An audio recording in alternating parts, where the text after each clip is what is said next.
My mother is not dead, because death is such a human way of saying that the body is no longer breathing. Calling it a really long nap would make it sound frivolous. It would take away the seriousness with which we dispose of the unconscious mass of flesh and bones. Who or what will comfort the living with the relief attained on releasing the body back to nature, back to where it came from? Because death carves out all the suffering from the victim and divides it amongst the ones left behind, disproportionately and exponentially. My mother is not dead, because death is merely a placeholder, a term used to define the end of the person we used to know, because that person has now changed.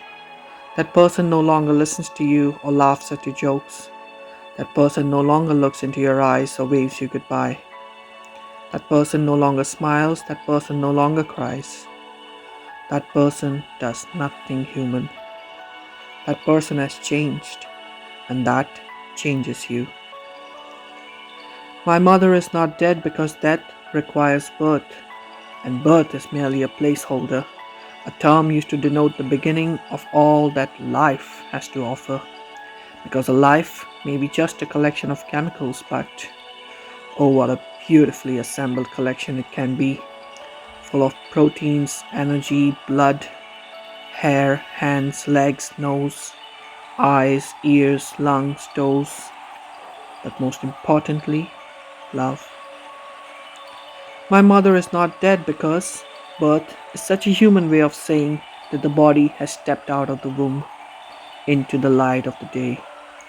How else would you describe the culmination of a masterpiece 9 months in the making, resulting in screams of exultation and tears in a small group of adults, clamoring to hold the little bundle in their arms?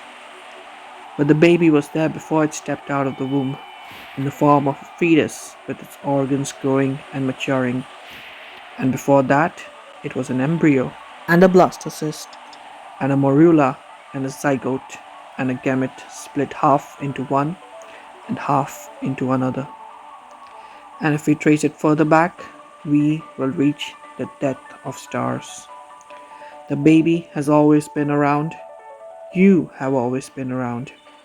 I have always been around, in one form or another. Only in this form, I am conscious with proper feelings. Only in this form, I have a name, a proper noun. Only in this form, I get to call her Ma. My mother is not dead because she was never born.